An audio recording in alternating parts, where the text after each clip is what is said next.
أهلا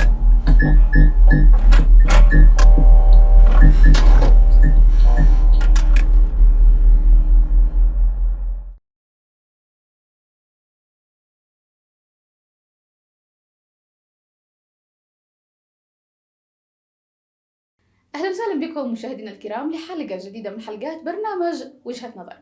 البرنامج اللي كل حلقة بنتناول فيه قضية معينة سواء كانت أسرية أو مجتمعية، وبنتناولها عن طريق وجهة نظر لفئتين مختلفين في الوقت اللي أغلب الشباب بيعافروا ويحفروا في الصخر عشان يطلعوا لقمة عيشهم بعرق جبينهم.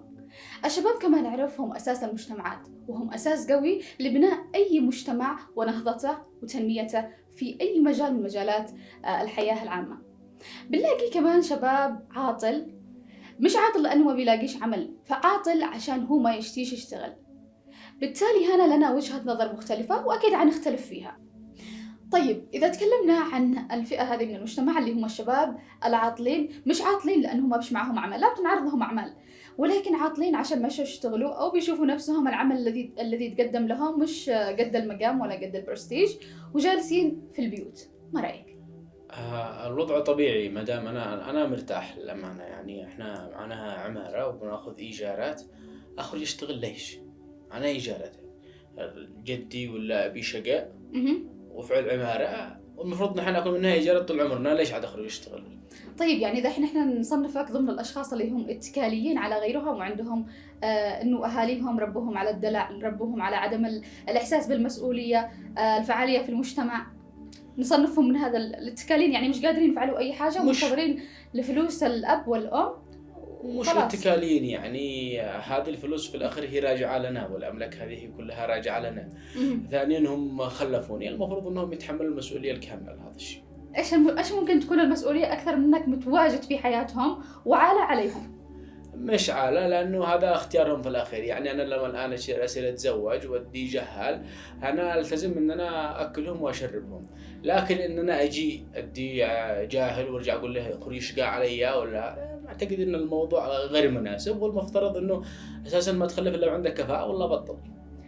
أنا ممكن أحترم وجهة نظرك، لكن باب إنه أشوف أو إنه ممكن أشوف إنه هذا الشيء أنت بتزيد عالة فوق عالة. يعني أنت الحين لما بتتزوج بتخلف بتكون الفلوس الأهل أو الورث أو الحاجات اللي بتكون ملك للآباء أكيد ما حتستمرش العمر كله، بتكمل ملايين، يعني ميزانية دول، فميزانية الأهل حتكون حاجة بسيطة، فأنت لما تكمل تصرفها بتمر السنين. طيب من لك بعدين من حتصرف؟ عيالك إذا كبروا يشتوا دراسة أنت من لك عشان تصرف عليهم؟ ما أنا إن شاء الله، يعني أنا عامل خطة كذا حبوب إن شاء الله، لو ما يعني يقسموا الورثة ذي ويقع علي زلط، أنا إن شاء الله هذا الشيء اللي تكس خرج يطلب الله. يعني منتظر لأبوك أو أمك لما يموتوا تشيل حقهم؟ لا بس يعني هذا في الأخير حقنا. يعني لا كلنا هكذا، يعني إنه تكون بالصريح منتظر لما يتوفوا عشان تكون نفسك، عشان خلينا نقول إنه الفشل والاتكالية هم علاقتهم علاقة السبب بالنتيجة. أصلاً أنت دحين بتحكي على أساس إنه الوظائف عندنا، يعني على سبيل المثال تشيني أخرج يشتغل ب30,000 ولا ب40,000. ليش؟ طيب 30 فوق 30 تتجمع وتكون مبلغ خلال شهرين، وخلال شهرين ما يكفينيش 30، خلال حتى سنة ممكن حتى تبني لك مشروع صغير. لو اشتي أخزن أنا بنخزن باليوم لحاله ب3,000. أنت لما تجي تقول إن أنا يعني على الشهر كله ب30,000، ليش؟ طاقة حرام بتخرج هذه. طاقة حرام، يعني أنت تصرف عادي من مال الأهل والكذا، وأنت عادي بتجلس عالة عليهم في البيت، لا شغلة لا عملة لا أي حاجة، وجالس حقنا حتى لو حقكم ما يكملش. طيب أنت محتاج تثبت نفسك إنك إنسان ناجح، إنسان بتشتغل بتطور نفسك. أنا إنسان متصالح مع نفسي ومش أثبت لنفسي حاجة، لأنه أنا إنسان متصالح مع نفسي. بس إذا تشتوني أثبت لكم أنتم فهذا شيء راجع لكم، بصروا شخصي يثبت لكم. أما بالنسبة لي أنا عني عن نفسي مرتاح جدا، وشايف إنه الوضع جميل جدا. مع الحمد لله معنا بيت بناخذ منها إيجارات، أمورنا طيبة، بناكل بنشرب بنخزن. إيش عاد تشتي من الحياة هذه؟ خلينا نتكلم عن شخص ثاني يكون ما مش معه أي حاجة ومعتمد على راتب الأب أو الأم، راتب بسيط، وهو إنسان لا بيشتغل ولا بيدخل ولا بيخرج، ويمكن يكون يفكر مثلك إنه منتظر للورث لما يجي واشيل هذا حقي. إيش رأيك بهذا الشخص؟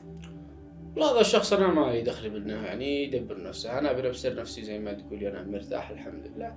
انا لو فيني خير وفكرت كان فكرت في اشياء كثيره، بس انا مش افكر، انا مرتاح هكذا. يعني انا يومي عباره عن انه اقوم ظهر، اتغدى، اخزن لليل، اتفرج لي 2 3 افلام وارجع ارقد. يعني الحمد لله انا مرتاح.